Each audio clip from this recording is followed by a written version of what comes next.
اعوذ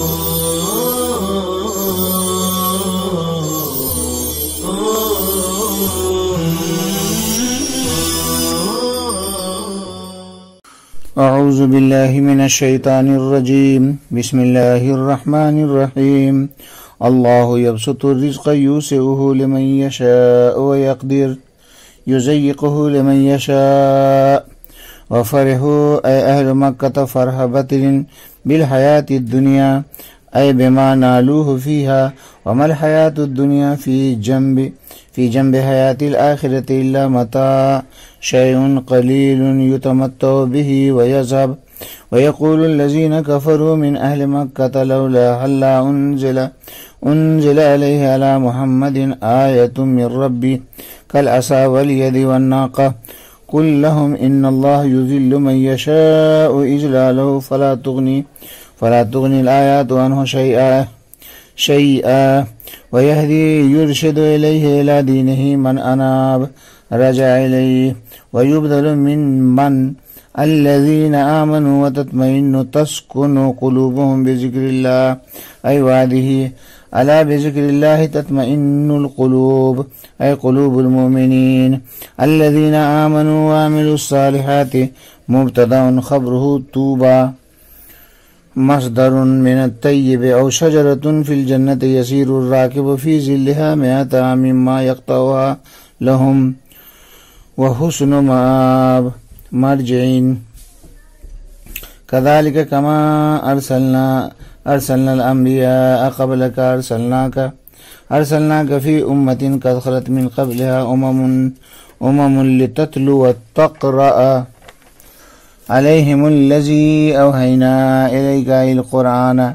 وهم يكفرون بالرحمن حيث قالوا لما أمروا بالسجود له وما الرحمن قل لهم يا محمد هو ربي لا إله إلا هو علیہ توکلت و الیہ متاب۔ لغات دیکھیے، یبسطو فعل مضارع واحد مذکر غائب ہے، بسطا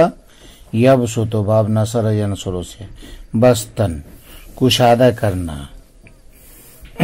زیادہ کرنا، فراخی عطا کرنا، یقدرو فعل مضارع واحد مذکر غائب ہے، قدر یقدر قدرن تنگ کرنا، اناب یہ واحد مذکر غائب ہے، باب افعال سے اناب ینیب انابتن رجوع کرنا، تطمئن واحد مؤنث غائب ہے، اطمئن یطمئن اطمینان باب فعال سے مطمئن ہونا، چین اختیار کرنا۔ ترجمہ دیکھیے، اللہ تبارک تعالی جس کے لیے چاہتا ہے اس کے رزق کو کشادہ کرتا ہے اور جس کے لیے چاہتا ہے اس کے روزی کو تنگ کر دیتا ہے، اور اہل مکہ اترانے لگے دنیاوی زندگی پر، یعنی ان چیزوں پر جس کو انہوں نے دنیا میں حاصل کیا، حالانکہ دنیاوی زندگی آخرت کی زندگی کے مقابلے میں نہیں ہے، مگر تھوڑا سا سامان، یعنی تھوڑی سی چیز کہ جس سے فائدہ اٹھایا جائے اور وہ ختم ہو جائے۔ اور کافر لوگ، اہل مکہ میں سے کافر لوگ کہتے ہیں کہ کیوں نہیں نازل کی گئی محمد صلی اللہ علیہ وسلم پر خاص نشانی ان کے رب کی طرف سے، مثلا عصا اور ید بیضا اور ناقہ۔ آپ ان سے کہہ دیجئے کہ بے شک اللہ تبارک تعالیٰ جس کو گمراہ کرنا چاہتا ہے اس کو گمراہ کرتا ہے، لہٰذا اس کو ڈھیر ساری نشانیاں بھی کچھ فائدہ نہیں پہنچا سکتی، اور جس کو چاہتا ہے، جو اللہ کی طرف رجوع کرتا ہے، اس کو اپنے دین کی طرف چلاتا ہے اور اس کی طرف رہنمائی کرتا ہے۔ اور من اناب سے بدل ہے الذین آمنوا، وہ لوگ جو ایمان لائے اور ان کے دل اللہ تبارک تعالیٰ کے ذکر سے مطمئن ہوتے ہیں، یعنی اللہ تبارک تعالیٰ کے وعدے سے۔ سنو، اللہ تبارک تعالیٰ کے ذکر سے دلوں کو اطمینان حاصل ہوتا ہے، یعنی مومنوں کے دلوں کو اطمینان حاصل ہوتا ہے۔ جو لوگ ایمان لائے اور عمل صالح کیا، یہ پورا جملہ مبتدا ہے، یہ پورا مبتدا ہے اس کی خبر ہے طوبیٰ لہم، ان کے لیے اچھی زندگی ہے۔ یہ طوبیٰ مصدر ہے طیب سے، یا طوبیٰ جنت میں ایک درخت ہے کہ سوار ہو کر چلنے والا اس کے سائے میں 100 سال تک چلتا رہے گا، لیکن پھر بھی اس کو قطع نہیں کر پائے گا اور اس کو طے نہیں کر پائے گا، اور بہترین ٹھکانہ ہے، اچھا ٹھکانہ ہے۔ اسی طریقے سے جیسا کہ نبیوں کو ہم نے آپ سے پہلے بھیجا ان کی قوم کی طرف، اسی طریقے سے آپ کو بھی ہم نے بھیجا ایسی امت کی طرف کہ جن سے پہلے بہت سی امتیں گزر چکی، تاکہ آپ ان کو پڑھ کر کے سنائیں وہ قرآن کہ جس کو ہم نے آپ کی طرف بذریعہ وحی بھیجا، اس حال میں کہ وہ لوگ رحمان کے منکر ہیں، رحمان کے ساتھ کفر کرتے ہیں۔ چنانچہ ان سے پوچھا گیا، ان سے جب کہا گیا کہ تم لوگ سجدہ کرو، جب ان لوگوں کو رحمان کو سجدہ کرنے کا حکم دیا گیا تو ان لوگوں نے کہا مر رحمان، رحمان کیا چیز ہے؟ آپ ان سے کہہ دیجئے اے محمد صلی اللہ علیہ وسلم، وہ میرا رب ہے، اس کے علاوہ کوئی معبود نہیں، اسی پر میں بھروسہ کرتا ہوں اور اسی کی طرف میرا رجوع کرنا ہے۔ گزشتہ آیات میں کافروں کا مغضوب اور ملعون ہونا بیان کیا گیا تھا۔ آگے کی آیت میں ایک شبہ کا جواب دیا جا رہا ہے کہ اگر یہ کفار عند اللہ مغضوب و ملعون ہوتے تو ان کے پاس دنیاوی مال و دولت، عزت و راحت اور خوشحالی کیوں ہوتی؟ تو اس کا جواب دیا جا رہا ہے کہ اللہ یبسط الرزق یوسعہ لمن یشاء ویقدر یضیقہ لمن یشاء، اللہ تعالیٰ رزق کو کشادہ کر دیتا ہے جس کے لیے چاہتا ہے کشادہ کرنا، اور تنگ کر دیتا ہے جس کے لیے تنگ کرنا چاہتا ہے۔ حاصل یہ کہ دنیاوی رزق ایمان کے تابع نہیں ہے، بلکہ اللہ تعالیٰ کی تقسیم ازلی کے تابع ہے، جس کے واسطے جو مقدر اللہ نے کر دیا، ازل میں طے کر دیا، وہ مقدرہ مقدار اس کو مل کر رہے گی، اس میں کسی طرح کی کوئی کمی یا زیادتی نہ ہوگی۔ چنانچہ ازل میں اللہ تبارک تعالیٰ نے کبھی کسی کافر کے واسطے وسعت رزق مقدر کر دی ہے بغرض استدراج، اور کبھی مومن کے واسطے تنگی رزق طے کر دی ہے بغرض امتحان۔ لہذا رزق کی وسعت مقبولیت عند اللہ کی دلیل نہیں ہے، جیسا کہ رزق کی تنگی عند اللہ مردودیت کی دلیل نہیں ہے۔ آگے فرمایا گیا وَفَرِحُ أَهْلُ مَكَّةَ فَرْحَ بَطْرٍ بِالْحَيَاةِ الدُّنْيَا أَيْ بِمَا نَالُوهُ فِيهَا وَمَا الْحَيَاةُ الدُّنْيَا فِي جَنْبِ حَيَاةِ الْآخِرَةِ إِلَّا مَتَاعٌ شَيْءٌ قَلِيلٌ يُتَمَتَّعُ بِهِ وَيَذْهَبُ، اور اہل مکہ اترانے لگے دنیاوی زندگی پر، یعنی اس چیز پر جو ان کو ملی ہے دنیاوی زندگی میں،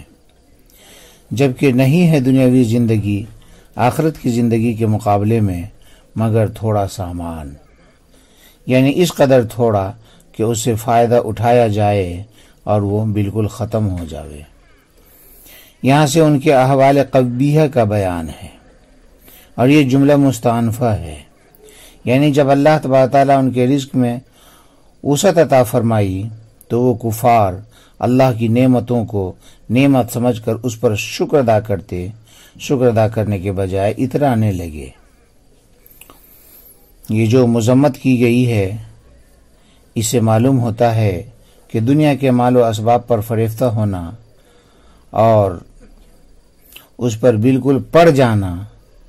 یہ حرام ہے، اور فرح میں جو فرح کا ذکر ہے اس کا معنی ہے خوش ہونا، یا خوش ہونا دو طرح کا ہوتا ہے، ایک تو اللہ کی نعمت کے اظہار کے لیے اور اس پر شکر کر ادا کرنے کے لیے خوش ہو رہا ہے، دوسرے اس پر اترانے کے طور پر کہ ہم اس کے مستحق تھے اس لیے ہم کو یہ ملا، اس طرح وہ خوش ہو رہا ہے۔ دونوں میں فرق ہے، اول مطلوب ہے اور ثانی مردود ہے۔ اور آگے جو فرمایا گیا ومل حیات الدنیا، اس سے مقصود دنیاوی زندگی کی آخرت کے مقابلے میں حقارت بیان کرنا ہے کہ دنیاوی زندگی کو مقصود سمجھ کر اترانا حماقت اور جہالت ہے، کیونکہ آخرت کے مقابلے میں دنیاوی زندگی ہیچ در ہیچ ہے۔ جیسا کہ ایک شخص اپنی انگلی سمندر میں ڈبا کر نکالے تو انگلی کے ساتھ لگ کر جو پانی آئے گا، یہ پانی دنیاوی زندگی کی مثال ہے، اور سمندر میں جو پانی باقی رہ جائے گا وہ آخرت کی مثال ہے۔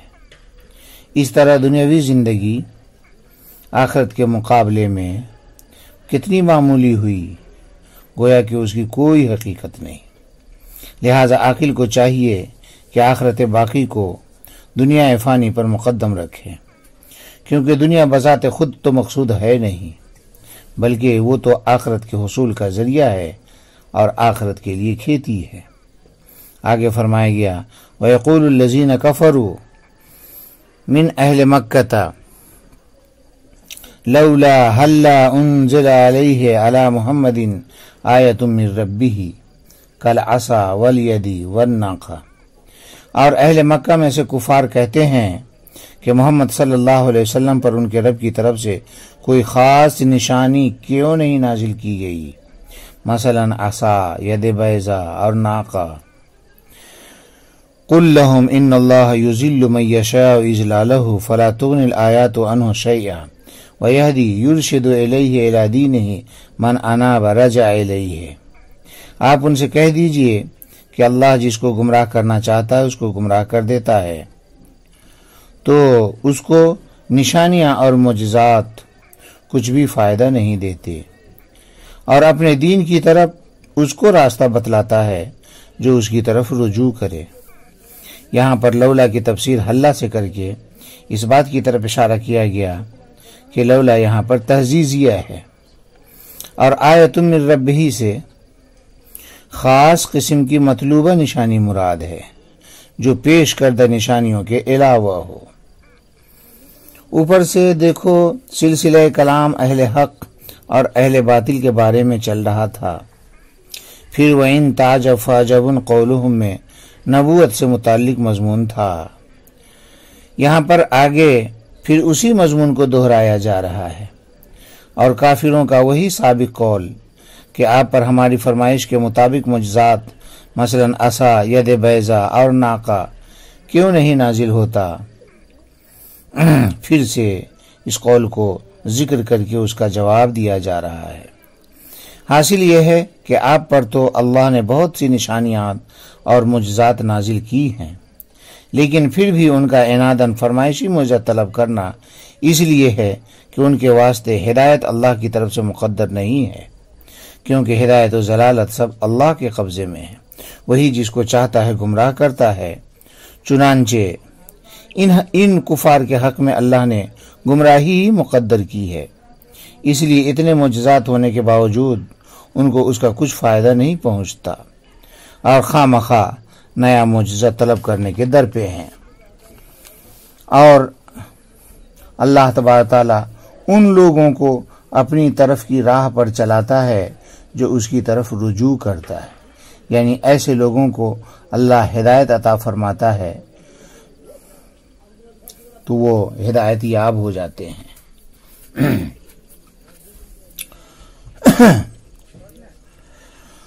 تو نئے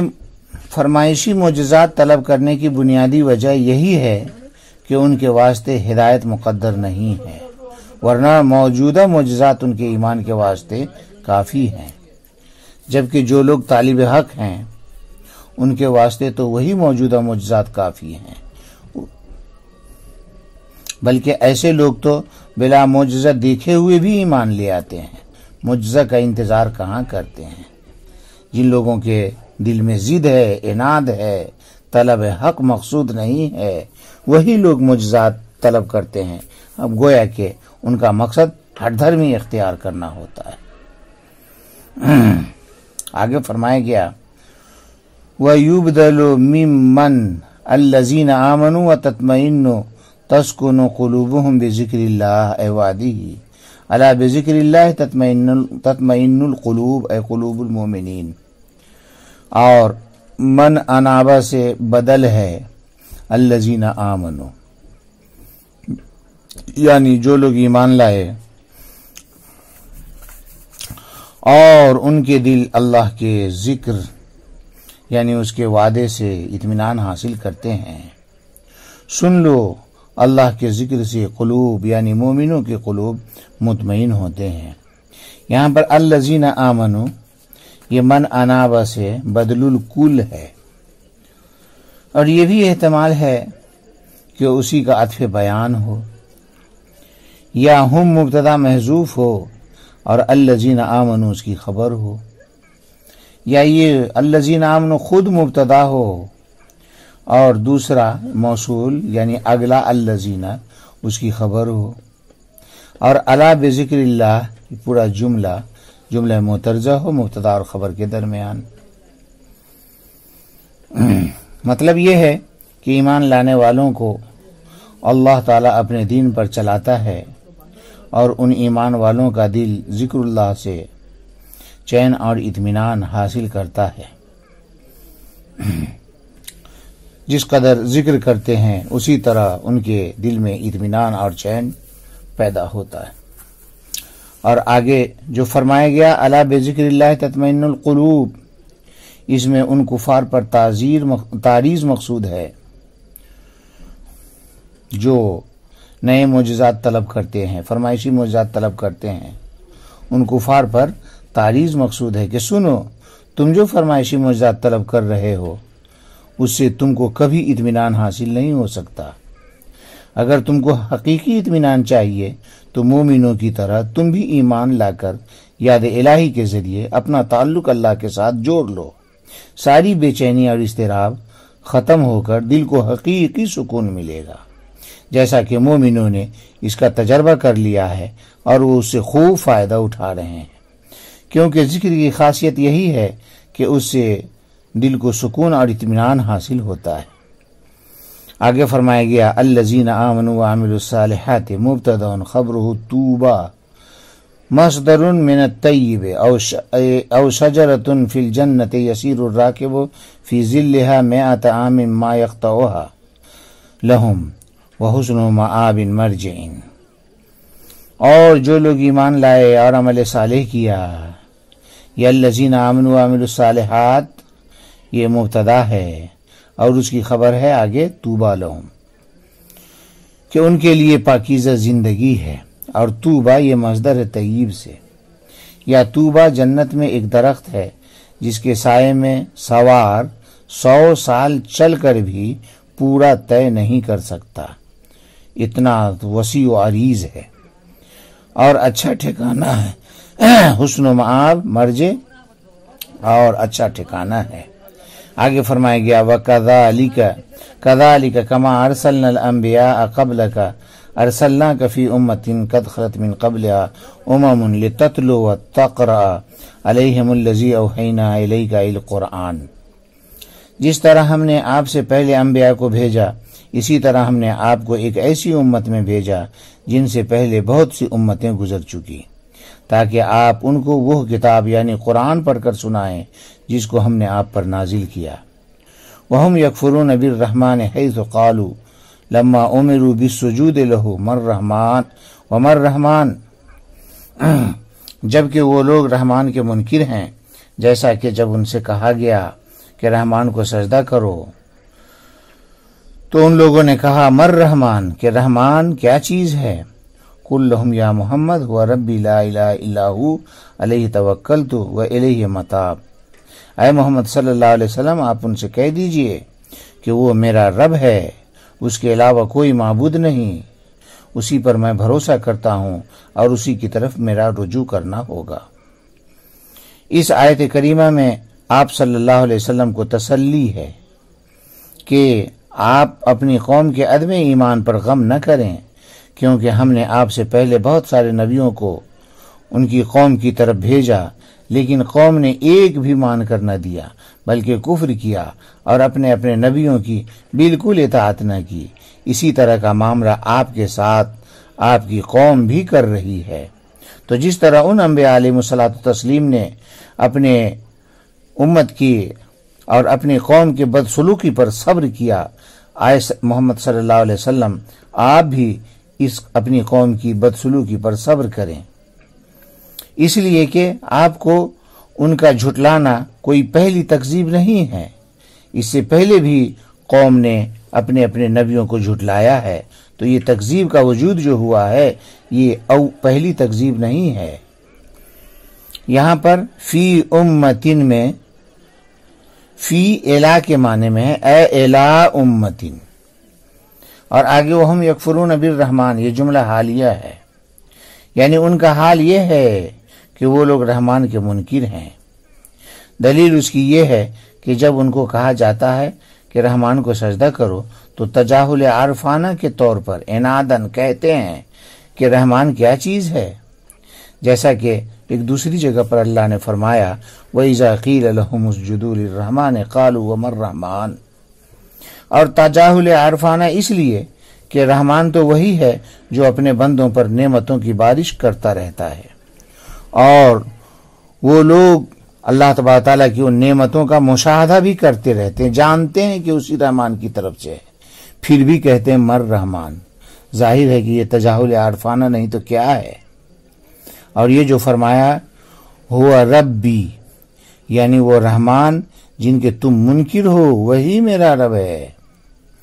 اور متاب، یہ یا متکلم کی طرف مضاف ہے، اے متابی، یا متکلم کو حذف کر کے کسرہ پر اکتفا کیا گیا ہے۔ متاب مصدر میمی ہے یا ظرف ہے۔